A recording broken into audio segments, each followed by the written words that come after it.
Hello students, welcome to core classes. PHE 07 का assignment solve किया है, जिसका फर्स्ट क्वेश्चन का फर्स्ट पार्ट है। दो पॉजिटिवली चार्ज पार्टिकल्स हैं और उन पे दोनों पे सेम चार्ज है, तो दोनों सिमिलर चार्ज्ड पार्टिकल्स हैं और उनमें जो दो चार्ज पार्टिकल्स हैं वो 2 मीटर डिस्टेंस के साथ सिचुएटेड हैं।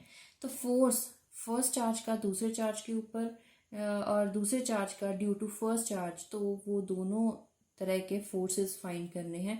उन रिजल्टेंट फोर्सेस के साथ साथ इलेक्ट्रिक फील्ड फाइंड करना है। तो दोनों के फोर्सेस और इलेक्ट्रिक फील्ड को सॉल्व किया है। इन कैलकुलेशंस को नोट डाउन करने से पहले आप खुद के बिहाफ पे एक बार सॉल्व कर लीजिएगा ये कैलकुलेशंस, क्योंकि क्या होता है कि कैलकुलेशन करते टाइम कुछ कटिंग में प्रॉब्लम हो जाती है या फिर कई बार वैल्यूज़ जो हैं वो सब्स्टिट्यूट करते टाइम कुछ मिस्टेक्स हो जाती हैं। तो इन चीज़ों को अच्छे से ध्यान से नोट कीजिएगा। अगर कोई डाउट है तो आप हमें भी बता दें ताकि हम अगली बार क्लियर कर दें, ये ताकि बाकी किसी स्टूडेंट्स को इनकी इससे रिलेटेड कोई प्रॉब्लम ना फेस हो।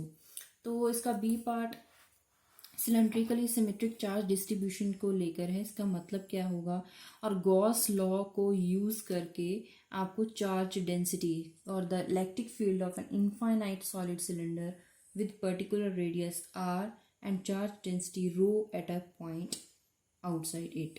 तो इलेक्ट्रिक फील्ड फाइंड करा चार्ज डेंसिटी को लेकर, तो एक्सप्रेशन कैसे है, डेरिवेशन कैसे की गई है और विद कुछ रीजंस विद डायग्राम, और ये सारा आप नोट कीजिए। आप स्क्रीनशॉट लेकर रख सकते हैं अपने पास या फिर वीडियो को पॉज करके क्वेश्चंस को नोट डाउन कर सकते हो। और नेक्स्ट क्वेश्चन है, चार्जेस हैं 3 चार्जेस और उनमें डिफरेंट डिस्टेंस जो है वो 1 सेंटीमीटर का है। एक लॉन्ग स्ट्रेट वायर है और determine the positions where the charges should be placed, किस पोजीशन पे रखें ताकि जो उनकी पोटेंशियल एनर्जी है वो मिनिमम हो। तो मिनिमम का मतलब इतना मिनिमम कि उनका जब मिनिमम की कंडीशन आती है तो वहाँ पे डिफ्रेंशिएशन लिया जाता है। डिफ्रेंशिएशन शुड बी 0, लेकिन पोटेंशियल एनर्जी सबसे पहले फाइंड करें, उसके बाद उसका डिफ्रेंशिएशन लेके उसको इक्वल्स टू 0 करने के बाद वो जो आपने डिस्टेंस लेट किया है उसको सॉल्व कर सकते हैं। उसके बाद है next question, second question start होता है कि डाइलेक्ट्रिक का बिहेवियर कैसे होता है जब उसे इलेक्ट्रिक फील्ड में रखा जाता है, and thereby define molecular polarisability and polarisation क्या होता है। तो कुछ डेफिनेशंस हैं वो नोट डाउन कीजिए। Gauss law is modified for dielectric material, कैसे वो मॉडिफाई फॉर्म यूज़ कर सकते हैं, तो उसके लिए आपको ये रिलेशन इस्टेब्लिश करना होगा। तो आपकी बुक में ये रिलेशन ऑलरेडी गिवन है। आंसर्स को कैसे लिखना है वो आप इसे यहाँ पे नोट कर लीजिए। इसके बाद है नेक्स्ट पार्ट सी, 3 कैपेसिटर्स हैं पैरेलली सिचुएटेड हैं, आपको इक्विवेलेंट कैपेसिटेंस फाइंड करना है। तो कैपेसिटेंस के केस में क्या होता है कि अगर पैरेलल पोजीशन पे सीधा आप उसको सम कर सकते हैं, अगर सीरीज में होता है तो रेजिस्टेंस के बिल्कुल उल्टा होता है। तो इसका मतलब अगर रेजिस्टेंस में हम रेसिप्रोकल्स का सम करते हैं तो यहाँ पे डायरेक्ट सम करना है। लीनियर कंडक्टर क्या होता है, और ऐसी कुछ कंडीशंस जहाँ पे जो मेटल है वो लीनियर कंडक्टर की तरह बिहेव नहीं करता है, तो ऐसी क्या कंडीशंस हैं, तो पॉइंट्स नोट कर लें और कोशिश करें कि आंसर्स जो हैं उसे पैराग्राफ की बजाय आप पॉइंट वाइज नोट करें, ताकि वो जो आंसर है वो चेक करना इजी हो और आपको जो असाइनमेंट है उसमें आप ज़्यादा स्कोर कर सकते हैं, तो वो आंसर अट्रैक्टिव होता है। Part B, again numerical. Number density given है, ड्रिफ्ट वेलोसिटी आपको फाइंड करना है, एरिया भी गिवन है। तो एरिया की जो कुछ टर्म्स ऐसे हैं जिनकी जो क्वांटिटीज़ हैं, जो यूनिट्स हैं, उनको चेंज करना है, कन्वर्ट करना है।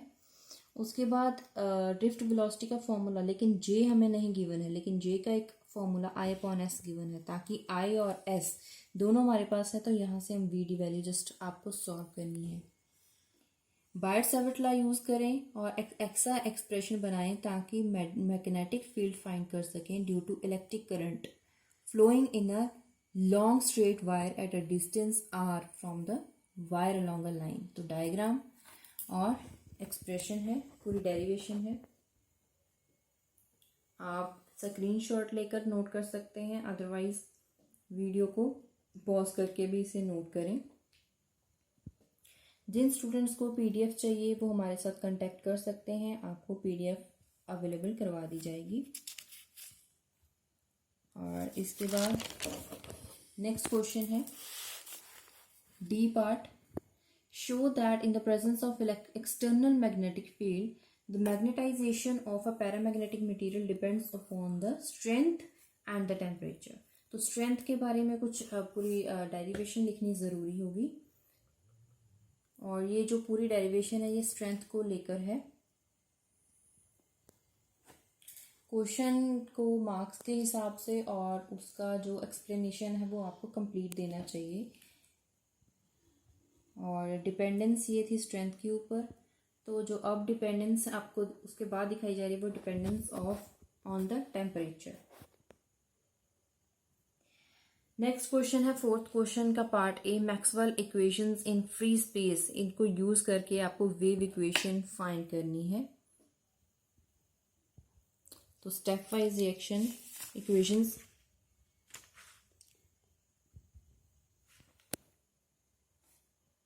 और अगर आप स्टूडेंट्स को पीडीएफ चाहिए वो आपको अवेलेबल करवा दी जाएगी। आप हमारे साथ कांटेक्ट कर सकते हैं थ्रू व्हाट्सएप, इंस्टाग्राम, फेसबुक।